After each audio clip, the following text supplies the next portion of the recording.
Tired of your Twitch chat feeling like a ghost town or being overrun with the same repetitive questions? First, head over to your web browser and search for Nightbot or StreamMoments.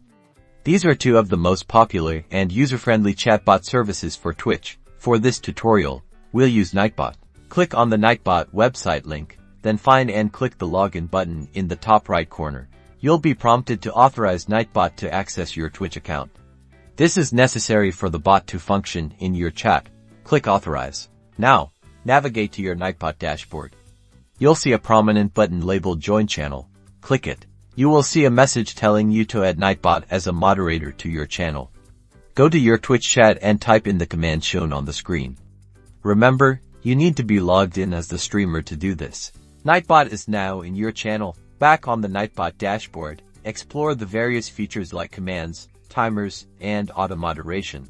Customize commands to answer frequently asked questions, set up timed messages to promote your social media, and configure auto moderation to keep your chat clean.